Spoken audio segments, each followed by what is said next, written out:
Science and spirituality from a Hermetic perspective. That's what we're on about today. One way to encapsulate the whole discussion is to say, for Hermeticism in general, science, if it's held reverently, is a sacred endeavor. So let's unpack that a little bit. Now, I have a couple of quotations from you, for you, both from, the first one's from chapter 5, book 5 of the Hermetica, and then the other one is from book 6. And in book 6, by the way, the path of knowing about nature is referred to as devotion with knowledge. So the first passage is, if you wish to see God, consider the sun, the course of the moon, the order of the stars. Oh, that you could grow wings and fly up into the air, and that poised between earth and heaven, you might see the firmness of earth, the liquidity of the sea, the course of the rivers, and the free flow of the air, the piercing fire, the revolution of the stars, the swiftness of the heavenly movement encircling these things. Today, we might call that going up into the International Space Station and getting gripped by what astronauts call the overview effect, which is you're up there studying and you pass by a window and you see the beauty of the earth and you forget what you're there for because it's so transcendent.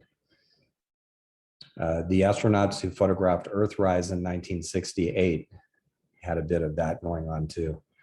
Their first reaction to seeing the Earth rise was aesthetic. It was awe and appreciation of beauty, and only afterwards scientific. So, but the two go together. It was on a scientific mission that moment happened.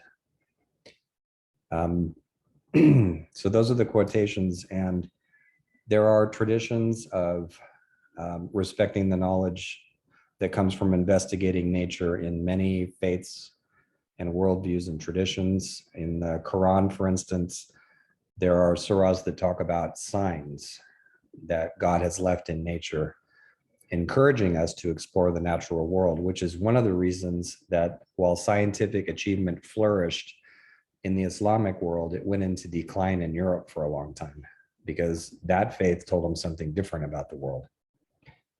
So what is Hermetic science, and what would Hermeticism do with, what has Hermeticism done with this apparent conflict between science and spirituality? So two examples of Hermetic scientists. The first, more a philosopher actually, Giordano Bruno, burned to death by the Vatican in 1600 for heresy, and for having the gall to say things like, we can have our own personal relationship with the divine. Earth is not the center of the universe. There are actually many worlds, and so on. Scientists and astronomers in particular often take Bruno as a kind of champion of science put to death by religion, but that's really much too easy and oversimplified a framing. He wasn't put to death for that. He was an outspoken advocate of Hermeticism. That's why he was put to death, because he stood up for intuition and imagination and mystical insight. That was the reason he was killed. So, and it's pretty clear that that's what happened. So that would be more of an example of speculative Hermetic science. Goethe, on the other hand, Wolfgang Gurta, usually known as the great German playwright who wrote both Faust and Faust II, known as a kind of pre-romantic thinker and man of letters, known for a lot of things, actually. A polymath, Goethe was. But he created something that's now called Goethean phenomenology, which means a Hermetic scientific way of studying plants and other things too, not just plants, although he spent a lot of time with them, to get a sense of the archetypal shape that is behind them, within them, permeating them. And so he would look at not just pieces of plants, but he would begin with the seed and trace the growth of a plant all through its life cycle and try to get some sense of what that motion was. In a way, his way of doing science was more about considering a plant a verb than a noun, so to speak. And he wrote a lot about this. There are now books on Goethean phenomenology, and I like to think that this way of doing science where you spend disciplined consciousness on tracing how things flourish and what their movements are and how they land inside you, including the subjective component, I like to think this goes with the scientific method that we're familiar with. I think the mistake that Goethe made was that he put them in opposition. So he did a phenomenological set of studies on light, for instance, and he argued with Newton, or I'm not sure Newton ever argued back, but Goethe argued with Newton and said, oh, you're breaking light down into all these different wavelengths, as we would now call them. Doesn't work, it's reductive, and and he did have a point. But it seems to me that the two go together. And it has seemed that way for a lot of people who are interested in both Hermeticism and science, as we will shortly see. So it seems to me, if I take up a Hermetic perspective, that the debate here is not really about science and spirituality, although that's how it's usually put, or science and religion, as some people frame it. The debate here, I think, is rather with a certain ideology of science versus a certain ideology of religion.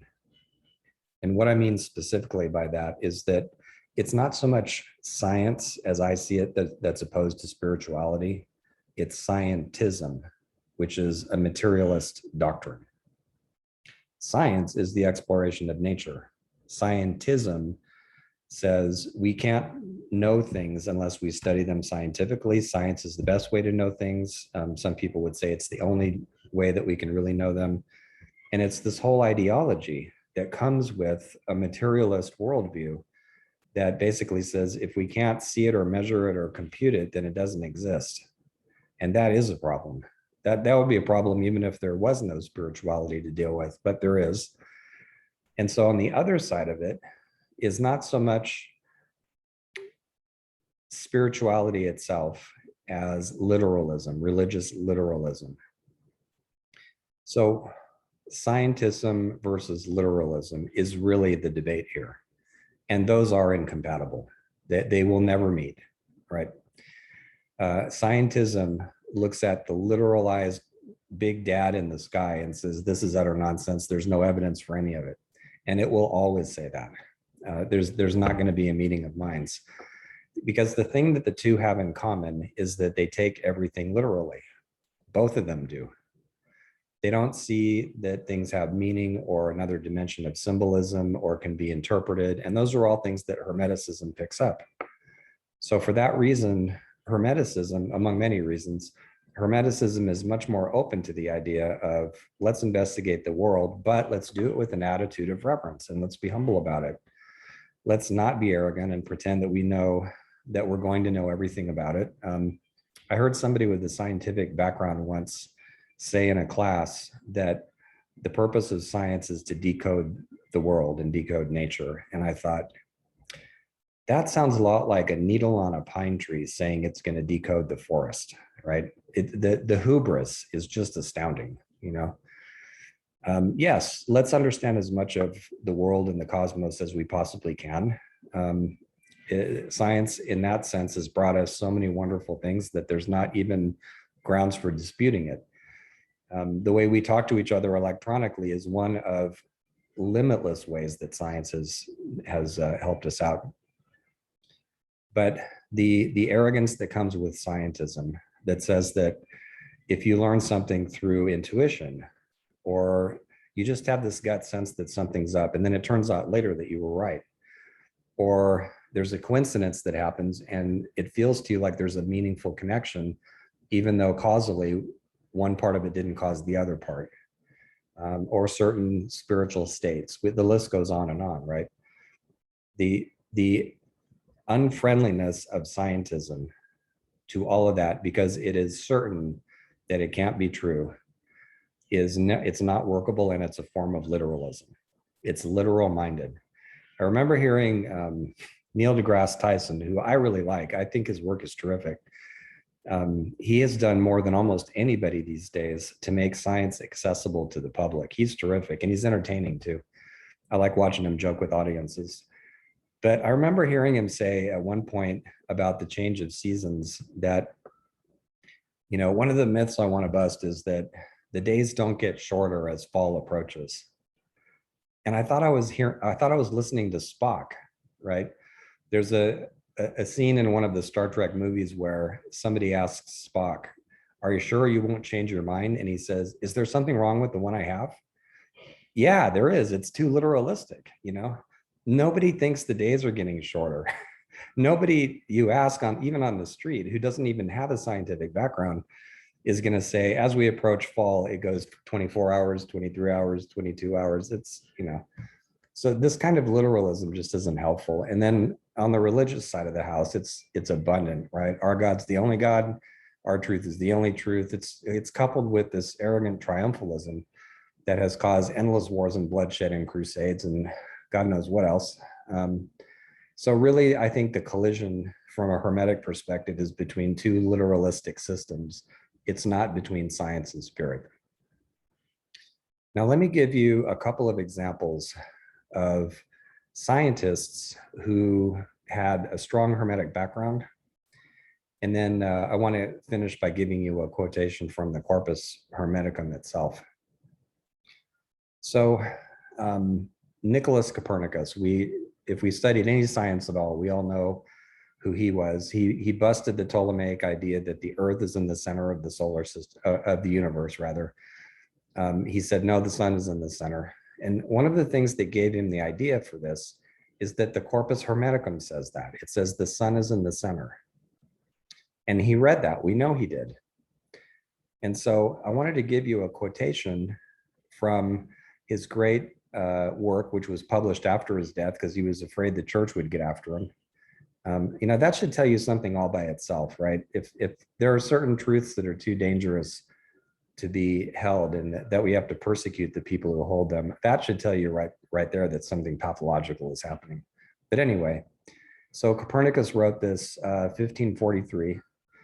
And also I should add that for Hermeticists, I don't know if he was one or not, but I know that he read the Corpus Hermeticum and that he took it seriously. For them, the sun is sort of what Plato would call a demiurge. It's a lower creator god. And it's kind of like a second god or a shining, what's a good way of saying this? A shining source of warmth and heat and illumination, and it kind of like what science says it is, actually. Before there was any scientific instrumentation that could actually study the sun, right? So they were onto something intuitively. So anyway, these are the words of Copernicus, 1543. At the center of all things resides the sun. Could we find a better place in this most beautiful of all temples, from whence this light illuminates all things at once? Rightly is it called the lamp, the spirit, the ruler of the universe. Today we would say the solar system. There's many suns, as Bruno argued before they burned him to death. To go on with the quote, for Hermes Trismegistus, so he actually names him, it is the invisible god. Sophocles' Electra calls it the all-seeing. Thus the sun sits on its royal throne and guides its children, which circle it. Nicolas Copernicus, lauded as one of the great scientific thinkers. Now I want to shift to Johannes Kepler, another great scientist, also who studied the heavens. And this is something that he actually says about Earth. He says it in Harmonices Mundi, that was in 1619, so I'll read that for you. I was further confirmed in my view of assigning a soul to the earth, that there must be a shaping force in the bowels of the earth, which, like a pregnant woman, depicts the events of human history as they played out above in the fragile stone. Johannes Kepler. I could name numerous other people, including one figure who many scientists think is the greatest scientist in human history, and that would be Sir Isaac Newton. He practiced alchemy, which is technical Hermeticism, for decades. He believed that everything was animated. And in some of his writings, he mentions not mentions, but there's a tone that he uses that almost sounds disappointed that he didn't find the animating principle in matter in his laboratory experiments. He was looking for it. And so instead, he wrote the Principia to talk about what we would now call laws of motion. And he seems to have thought of that as kind of like the booby prize, like a secondary achievement. And Robert Boyle actually had to push him a little bit to publish the Principia at all. And now it's recognized as one of the greatest of all scientific works. So Newton would be an example. He had, in his time, probably the largest alchemical library in the world. There's many other examples too. But I think what they tell us, one of the things they tell us is that it's possible to have science and spirituality work together. And scientists themselves will often say things like, I'm an atheist, I don't believe in a father God or in any God at all, but I revere the beauty of the universe and the structure of it. And well, that sounds like a spiritual attitude to me, not a religious one, but a spiritual one, and entirely aligned, I think, with Hermeticism as a wisdom path. So I will now read you a quotation from the Corpus Hermeticum. This is book 11, that to kind of round this out. So through me, Nous, sometimes Nous is a character that speaks in the tales. Through me, behold the cosmos open to your vision. One second here. Behold the cosmos open to your vision and contemplate deeply its beauty. See how the seven worlds, arranged in an eternal order, lie beneath it, filling out eternity by their different courses. All is full of light, yet nowhere is there fire, for love and the blending of opposites and dissimilarities has given birth to light.